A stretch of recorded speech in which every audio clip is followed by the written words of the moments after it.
Um, so hello, my name is Ellie. I am a white woman, aged 28 with long blonde hair. I am sat down and wearing large square glasses as well as a black and white patterned jumper because it's very cold. I'm a member of Resting Up Collective, which is an interdisciplinary group of chronically ill and disabled friends, practicing slowness and crip time to create, think and interrupt the neoliberal pressures and expectations that are put on the body.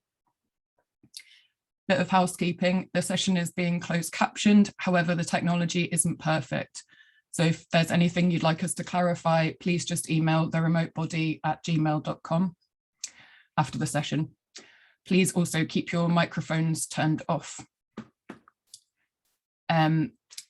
So I've had a bit of a rough time recently with moving house, physical health, mental health, and a complete crisis of life and disability admin, which I'm sure some of you can relate to.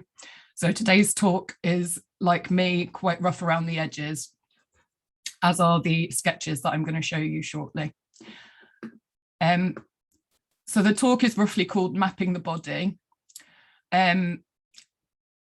It's basically an idea that I've had about how we communicate the things that we experience as people with chronic illnesses or disabilities and things like that. So first, I'm going to talk a little bit about language, bodies, communication, and the underlying assumptions that this mapping idea that I'm presenting holds. I'll then share my screen with you and we can have a look at how this mapping idea, which came to me a few months ago, might be actually used, for example, in a pain clinic or elsewhere, as a new way of communicating our bodies and their fluctuating states. I ended up getting distracted while I was doing the visual aids, which we'll look at later, by looking at loads and loads of pictures of really old ordnance survey maps. And so a lot of the rough doodles and sketches are based on old ordnance survey maps, but the actual principle is not inherently intertwined with those big orange foldable maps. So while the visual aids might make it seem like that, it's more, they were just an example of the concept. And the tool is about the idea of cartography, which is map making as a means of communication.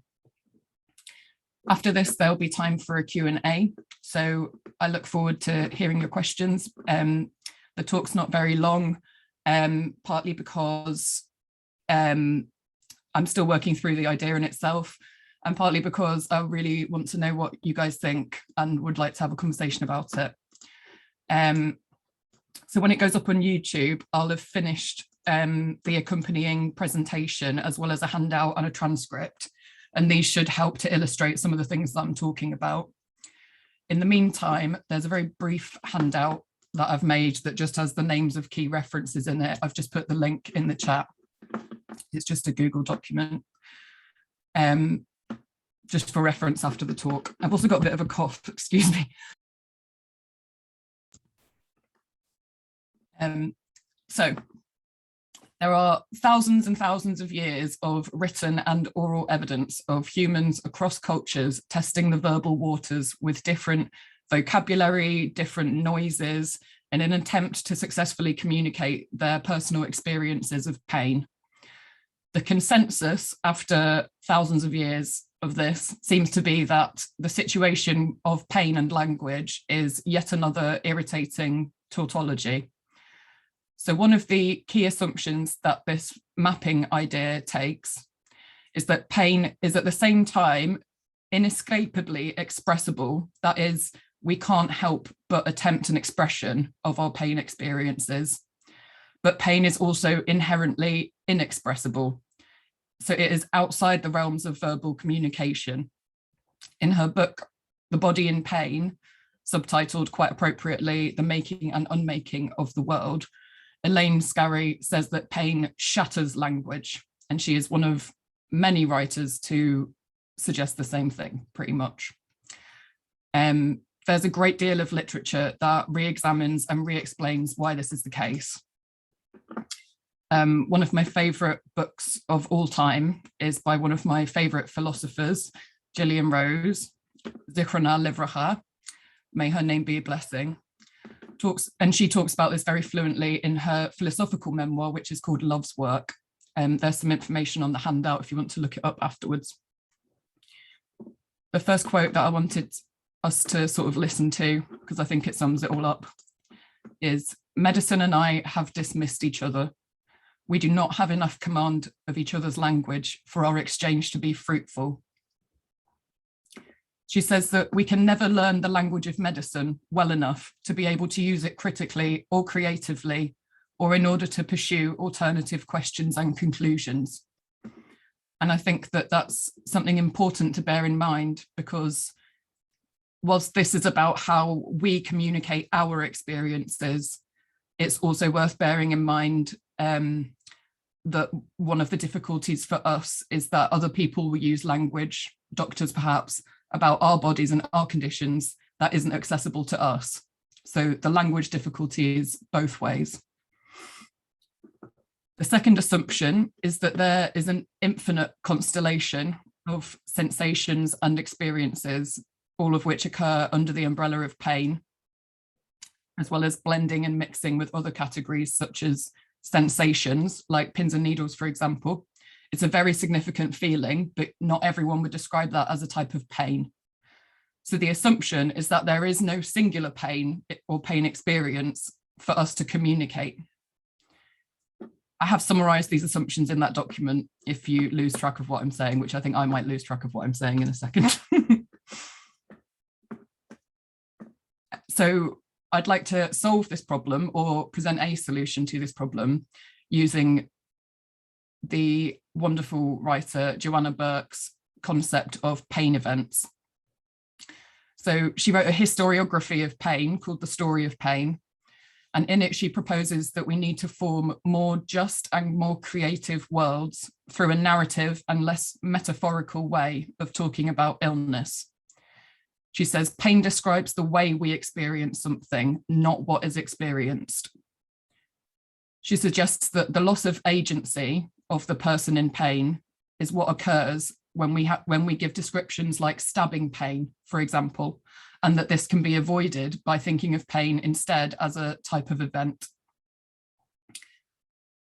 Before I go on to talk in detail about the map bit, I am just going to shamelessly plug my essay which I've published, which is called Not Another Fucking Cancer Diary,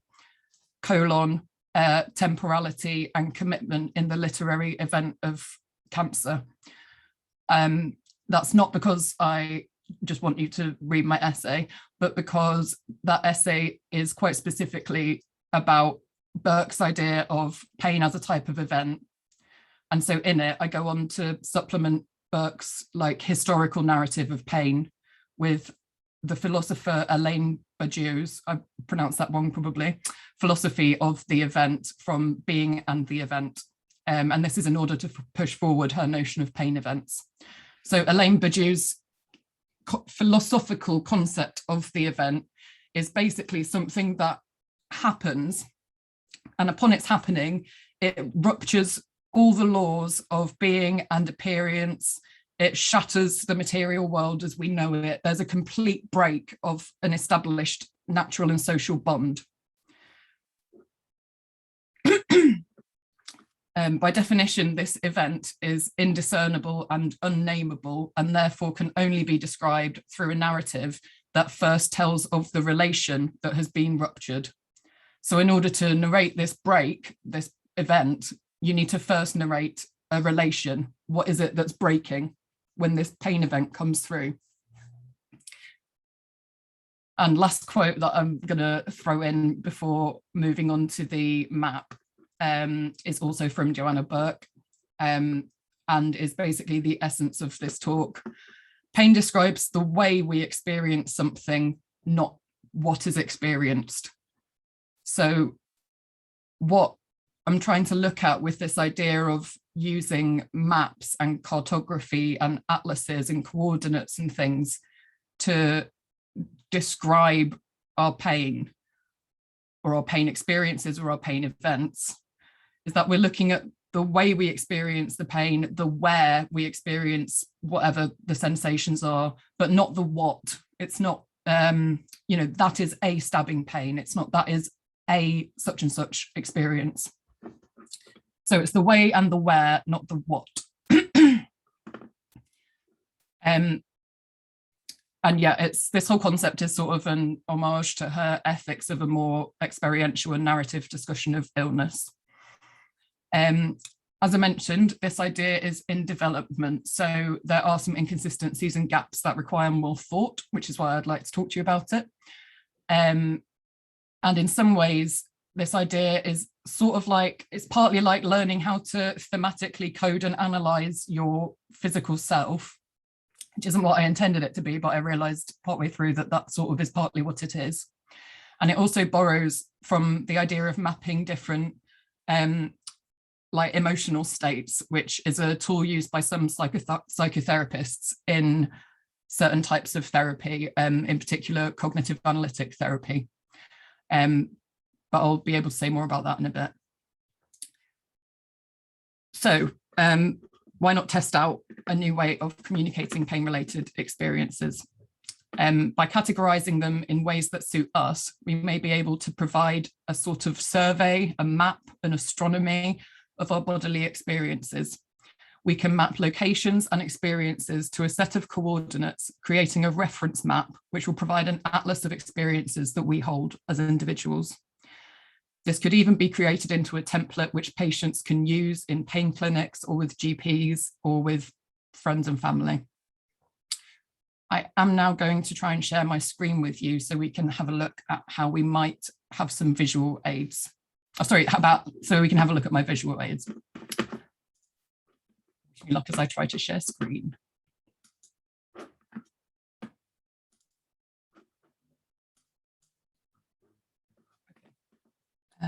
Can someone put a thumbs up if you can see the presentation? Thank you. So yeah, mapping the body. You're about to see a mad notes document that I've been doing over the last week.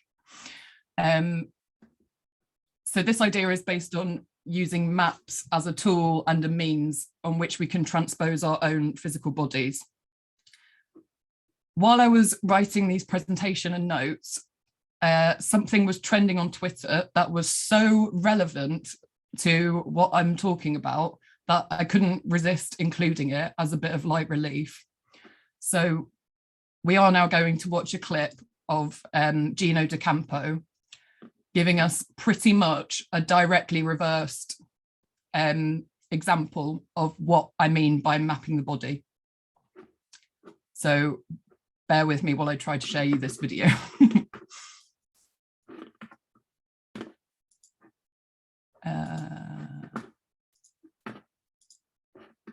Hang on. Here we go.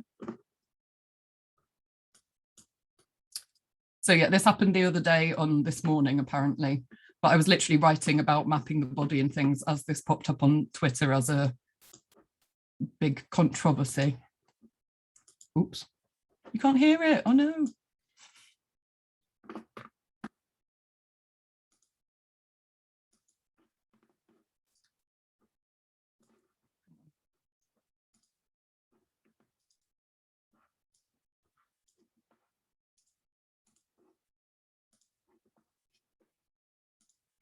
I knew this would happen. In the Piemonte region here is where the Savoiardi biscuit come from. Right.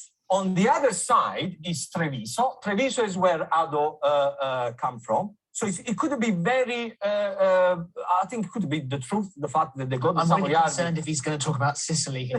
No, Sicily's all the way down there. But if your belly button is Rome, I was born in Naples, which is on your side. Yeah. But I went to school on where the Vesuvius is. So it's more inland. So I knew it. So I can technically say that I spent my youth training and playing around your vagina. Oh my God. Oh my God. There's nothing wrong with that. There's nothing wrong with that. It's just a word that everybody knows, and that's what I've been doing geographically. Well, so you should sort of step. So were you able to see that properly and hear it? Can you do a thumbs up if you can?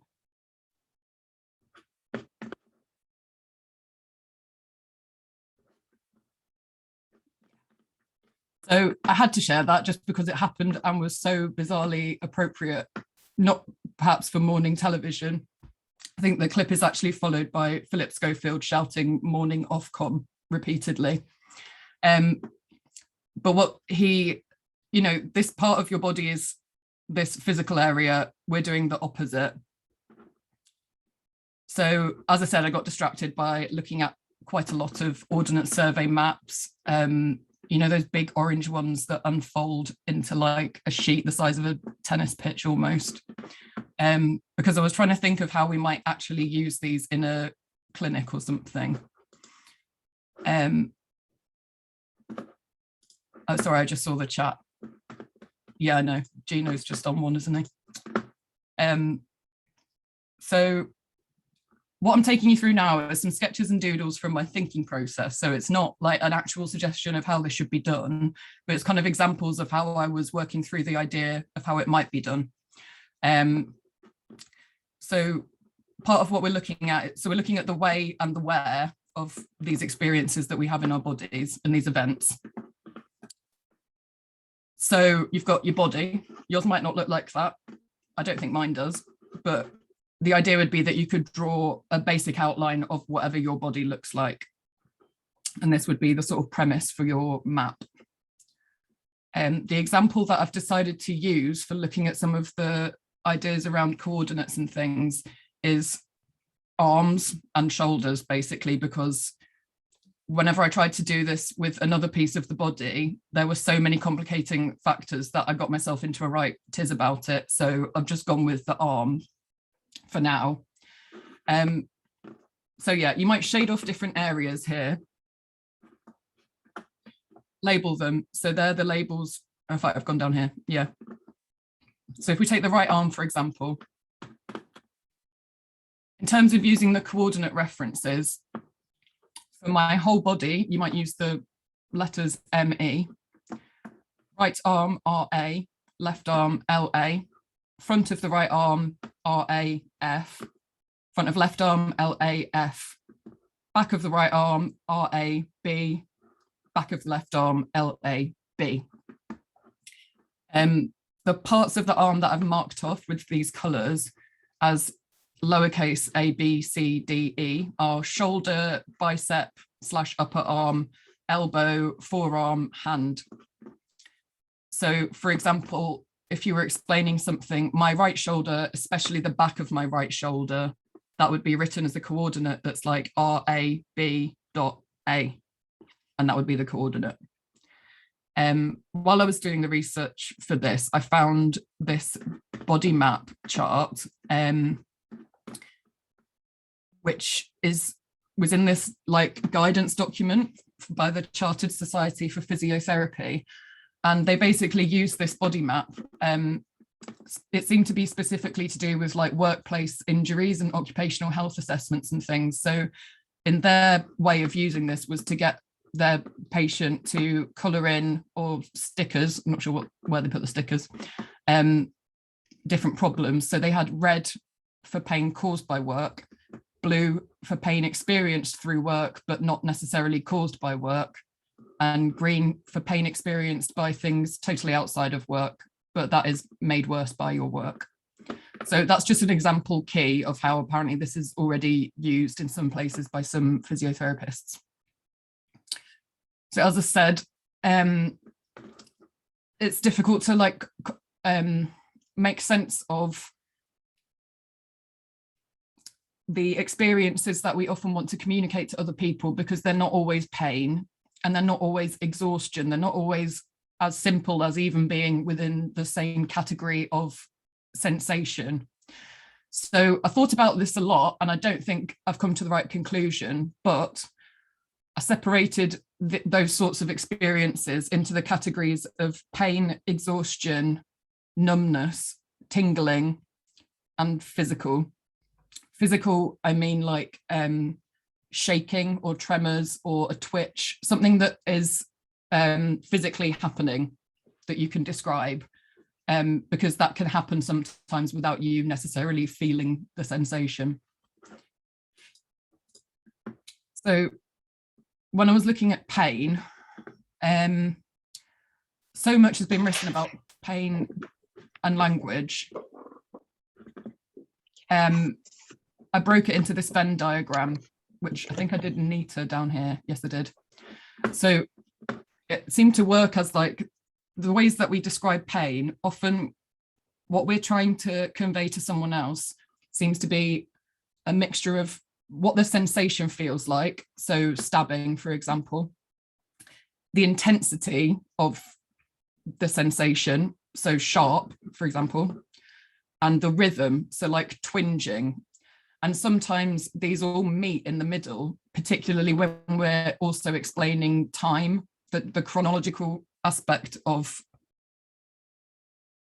these sensations. So random, for example, doesn't quite describe the sensation, but it does describe the rhythm and the intensity a little bit. Throbbing describes sort of sensation, intensity, and rhythm. Prodding and burning also are included in the Venn diagram in different ways. As I said, these were just sort of the examples that I came up with and how they seem to fit into one another. So that was version 1 of how you might have, I don't know, a page in this book or whatever, about the pain section of experiences. And they've got their what's it called? Subheading identifying coordinate thing there, but I'll show you an example in a bit.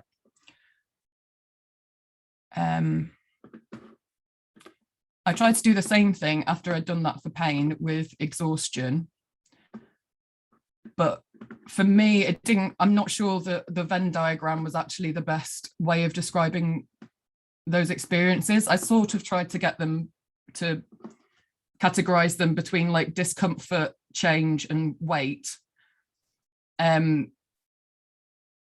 But I don't know, maybe it's because I'm not sure that those separations made sense to how I feel those symptoms. Maybe that does make sense for you. But then that got me thinking, well, I don't think the Venn diagram thing's going to work necessarily well. So instead of making a diagram, you could just make a list directly, which points to these coordinates. So the little I, and then the 2, 3, 4 in Roman numerals. Those examples, yeah, I think my document is a bit out of order because I think this page was meant to be first, but they're both examples of a simplified list. So you might use this if your different exhaustion experiences aren't actually that different from one another. And so you just want to describe exhaustion. You could either refer to a specific one with its coordinate, or you could just refer to exhaustion, and your exhaustion page and your map or whatever might just have a list of descriptive factors that you given that you think explain those sensations. That is a really ugly colouring in when I thought about maybe colour coding them, but then was upset at how ugly the colouring in was, and I got stressed out by it, and then I left it. So you could colour them in, and maybe on your map that would be part of the, I don't know, shading in some way that could say there were certain symptoms that really concern you, but you only ever have them with your arms, you never have them with your legs. Perhaps you would use those colours when you're trying to describe what's going on with your arms, but not with your legs. But I've given an example of the coordinates. So we used the arm, the right and left arm. My right shoulder, especially the back of my shoulder, really hurts. So according to that list that I put up earlier, that would be RAB A1B.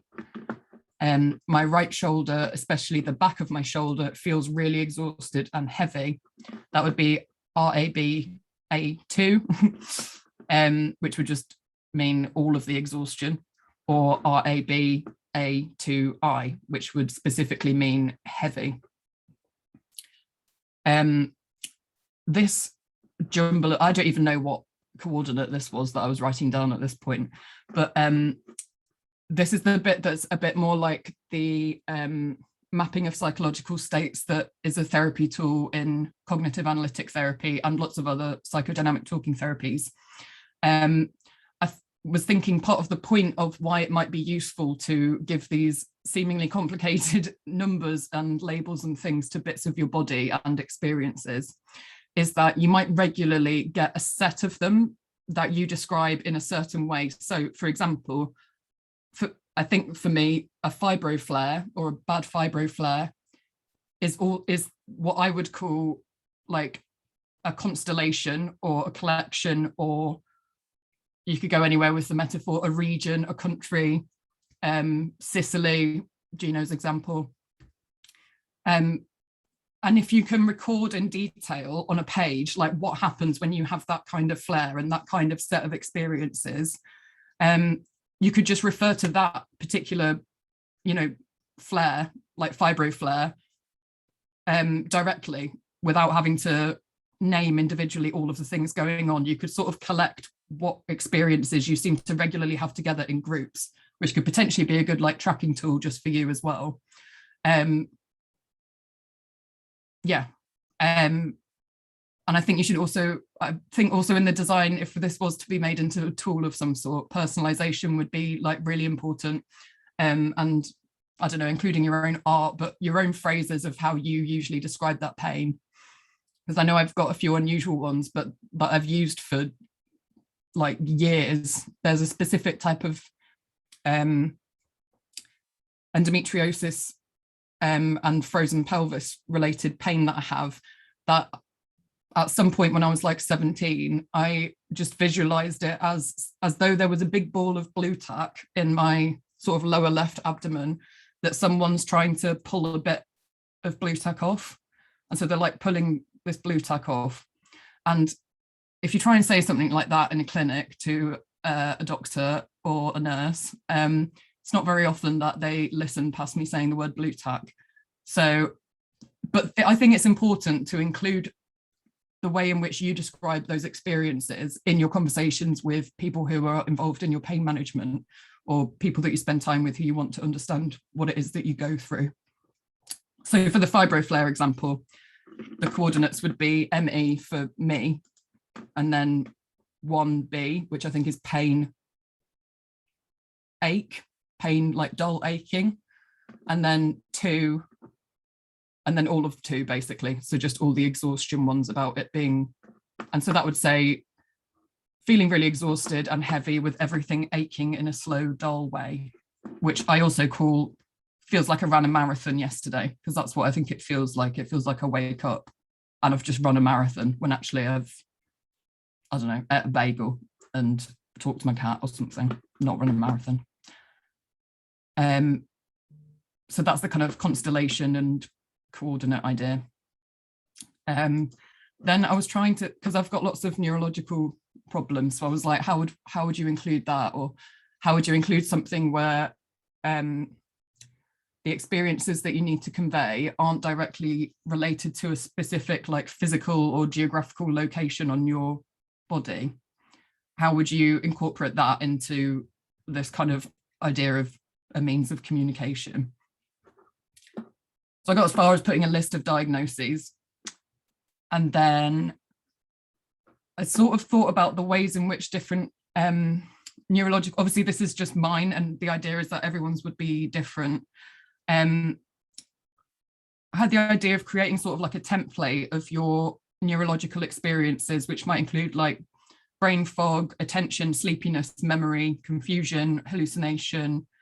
And then I thought that you could actually probably use this with like this childish key that I've done. He looks so sad. Because actually, this is one where things cross over and you don't necessarily have them all at the same time. And so this might be a good one for where colours used for sort of extremely bad, very bad, not good, okay, and positive. I didn't go good and very good because I think that okay, this is probably the most positive that we're aiming for most of the time as people with chronic illnesses and disabilities, which have sort of a permanent impact on all the sorts of sensations that we have. So there was an example one where maybe my attention is actually pretty good. I'm quite focused. I am having some hallucinations, and they're sort of auditory ones, and they're not pleasant, but the situation is okay. I can cope with it. But my sleepiness is really bad, and therefore so is my confusion and my memory. So that's like an example of a sort of map where you might be able to do that, and it might help you to visualize your different symptoms, especially when they don't always happen concurrently with one another. Oh, that was an example of like what a page might look like, because I didn't really think about like actually making this into a template. And then when I was talking to my friend Charlie, who I think is here, we were talking about if you actually printed this out and took it into the doctors or something, or a pain clinic or something. So I thought, okay, well, maybe this is an example of what it would look like. You'd have your date, your appointment, your personal body map, the coordinates of the day, and today's description. And then I was playing around with what it could look like if you personalized it a bit, and it's all a bit messy, and you can't read my writing here. But this example one, for example, it's like date, 10th of November, appointment, musculoskeletal physio. I've drawn a box around the shoulders and upper arms because that's the bit that I want to talk to the physio about that day. I've written the coordinates that we did before, LAB, A, 1, 2, and 2, 1, 2, 3. Today's description feels like someone has hit me on the back of both shoulders with a baseball bat. That's another phrase I find myself using regularly to describe what I feel like. So I think it's important to include your ways that you describe it. And then this big space, I thought maybe notes that would be useful, like, well, I've not exerted myself before I had this pain. I woke up with the pain. It usually lasts for however long, a few days. I'm not sure if any of my diagnoses explain this pain, the sorts of things that you might want to remember for an appointment. And that's pretty much as far as I got, because after that, it's just design ideas from when I got distracted by the old ordnance survey maps, which are called Travel Master and Route Master, which I think is actually quite a good name to keep, because although I did change it there to Pain Master, but you are sort of mapping a route, aren't you, through your symptoms. So I thought that one was actually kind of accurate. Also, it has quite a funny speech bubble here, which I don't know if you can see, but it says with tourist information. And I also thought that was funny because it is like whoever you're trying to explain it to is like a tourist, you know, trying to understand the sort of geography of your body. So yeah, that was like an example Route Master one that I scribbled earlier. So you've got Route Master. You could include some of your art on the front cover, or a picture of you, like this scary little person, and a box which highlights which part of you this bit is focused on. And then same thing with the Travel Master one. So I'm just going to stop sharing for a sec. Well, for good, actually. Hang on. Yeah. 1 second.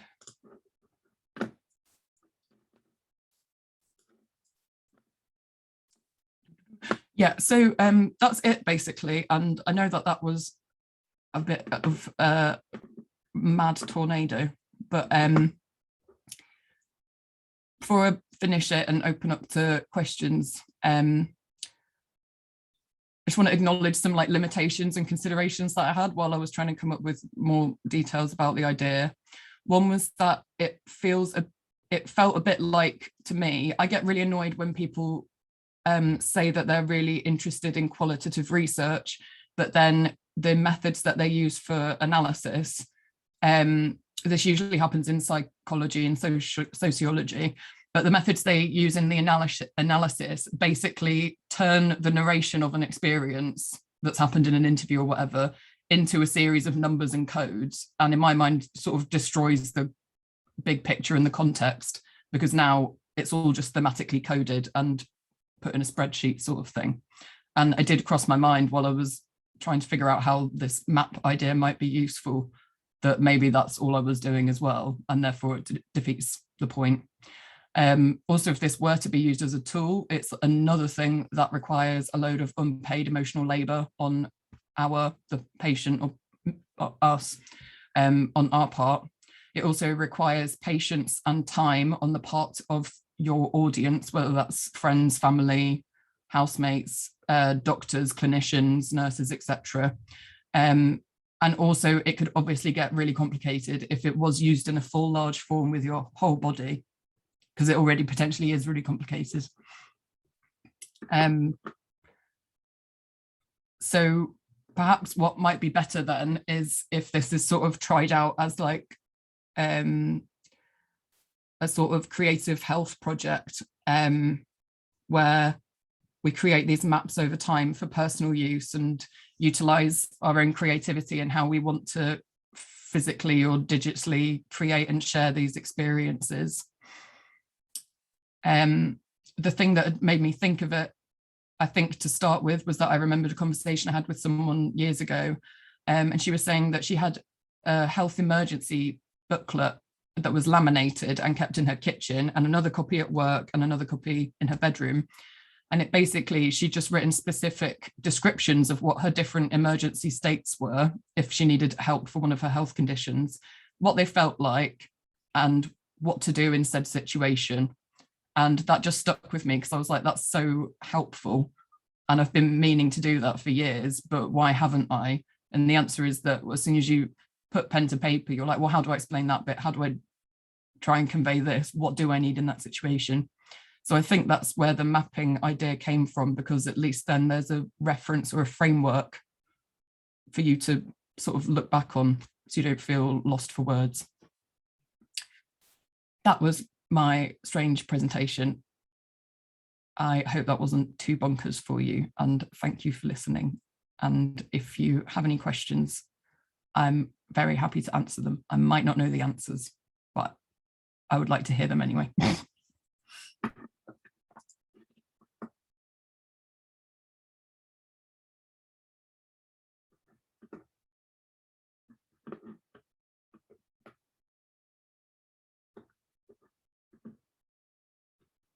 Oh, thank you. I've only just seen the chat.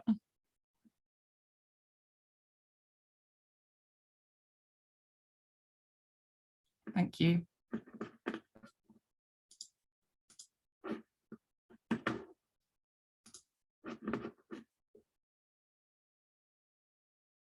Whoa, I've never seen that cortical homunculus thing.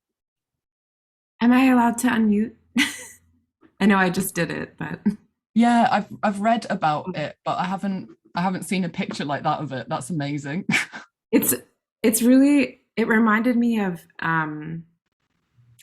I mean, like, one thing that I love about this homunculus is that they play with scale, where it's like the hands become kind of the feature. And yeah, I feel like there are times when like certain parts of my body feel larger because they're taking up so much like mental space, or yeah, I just can't stop focusing on them because there's like so much pain radiating from that place. Yeah, no, you're so right, and that shows it really well. Those if you click on that link in the chat, there's a 2D image on a Wikipedia page for the cortical homunculus, which is a distorted representation of the human body based on a neurological map of which areas of the human brain relate to which parts. Yeah, that's amazing.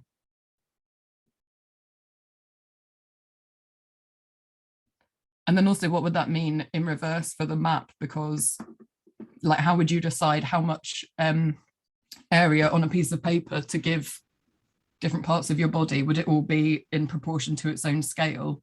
Or if you're always having problems with one particular limb or something, would you make that look much bigger on your sheet? Right.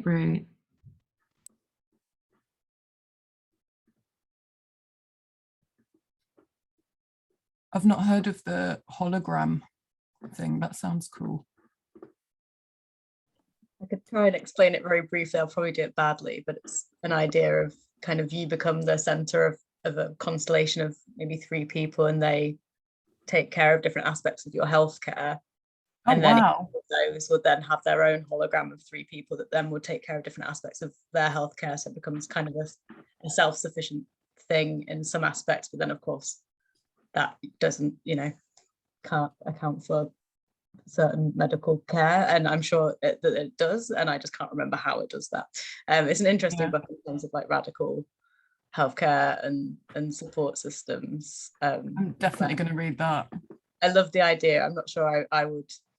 I think it's just the fear of saying, hi, could you 3 people look after my healthcare and I will do nothing in return. It's this idea of someone, and then you'll do it for other people, but it's this idea that it's not a transaction of healthcare. It's like that's just their kind of role to support you, and then it'll be 3 other people's role to support them. It's really fascinating. That's really interesting. We've actually just started like a new collective called Triad, which is based on principles of collective and community care. I've just seen that in that hologram book.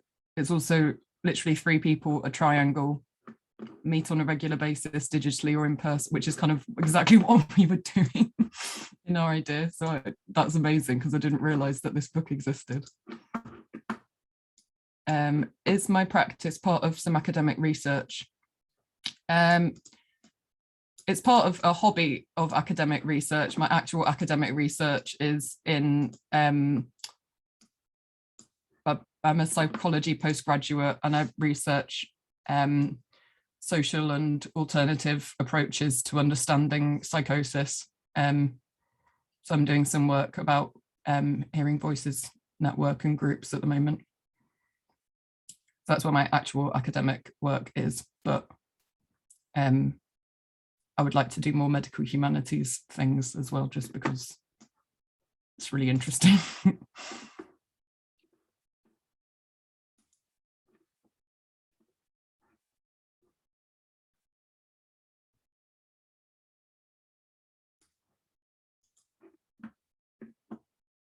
Yeah. So Jen's put, I wonder, given that everyone's got their own systems and support networks, whether and how we can extend these kind of constellations or maps to one another. I'm very interested in shorthand and making these kind of maps wider than those who experience chronic pain or disability. Yeah, you're right. It's like, because if the issue is language and human experience, then that's a universal issue that we're addressing, isn't it? It's not just one for a specific community or a specific type of body.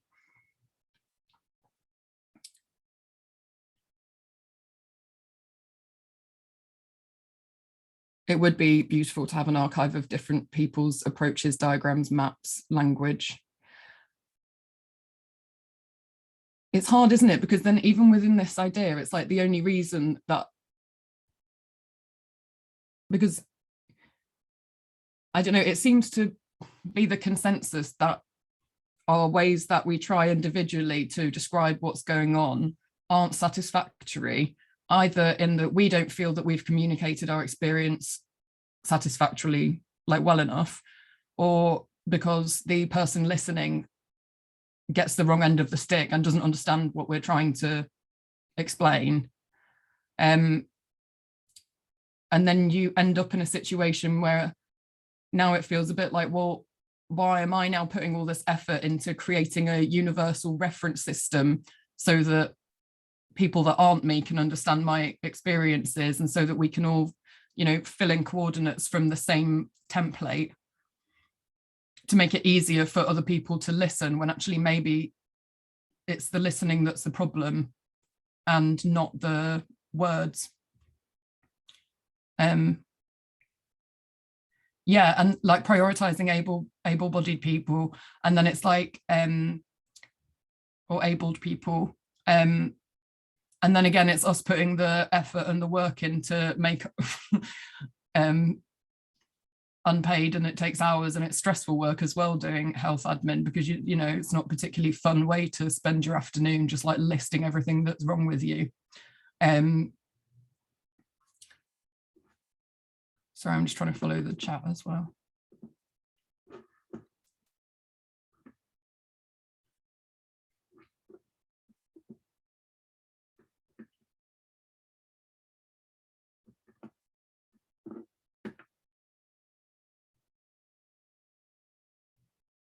Yeah, exactly. It's a shitload of labor for ourselves. And why is the onus of labor on us to translate our experiences rather than the clinician or professional undergoing more training and putting more effort into understanding the different ways in which people try to convey their experiences? And yeah, if there can't be a good universal system, because you're so right that like there's our experiences are all too different, and we'd end up centering things like whiteness, cisgendered approaches, English speaking, yeah.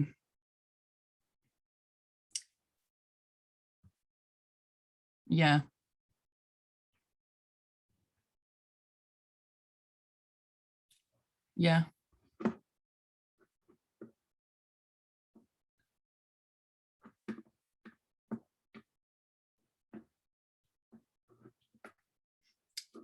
Also thinking about where we can map joy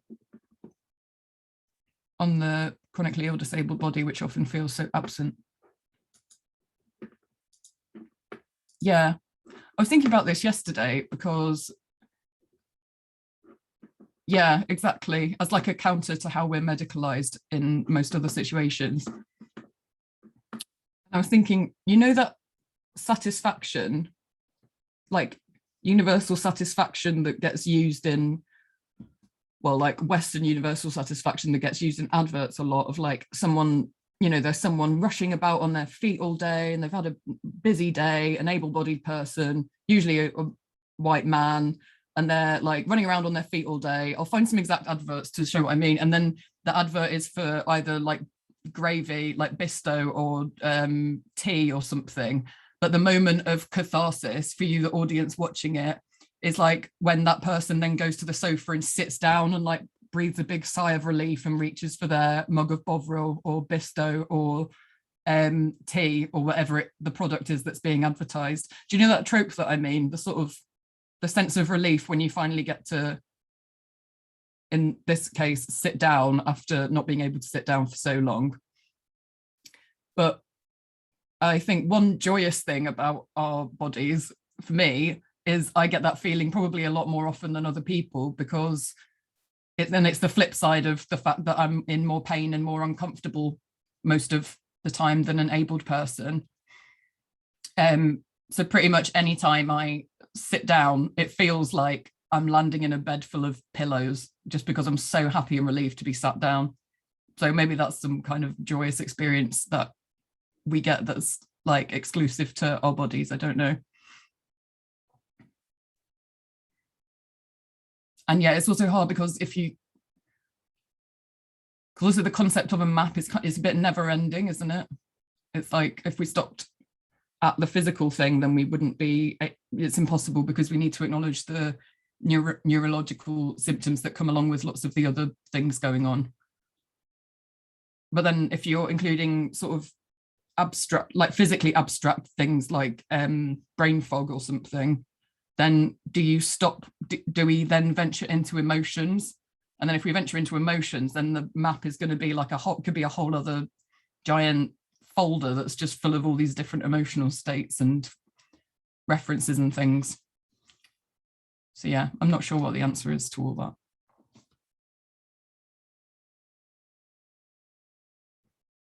But yeah, I think we've got 5 minutes left. I don't know if Charlotte wanted to close off, or if anyone had another question.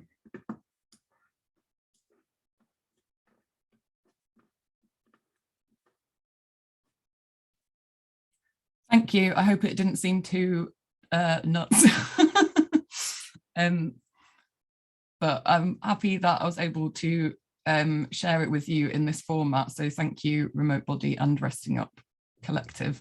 And I'm also very grateful that I could share it with you in a sort of rough around the edges way, where we can talk about the holes in the idea and things like that, because I think that's the best way to, yeah, collaboration's the only way to come up with good ideas, isn't it, really? So thank you to Gino DeCampo as well.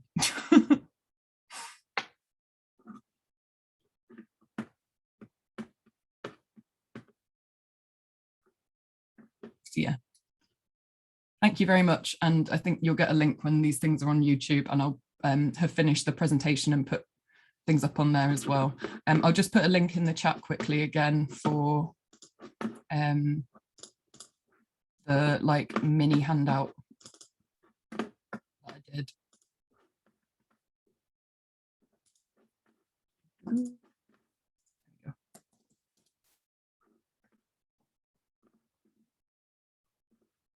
Yeah, so the link's in the chat now if you wanted to click that. But yeah, thank you for coming and listening and being kind. I was really nervous.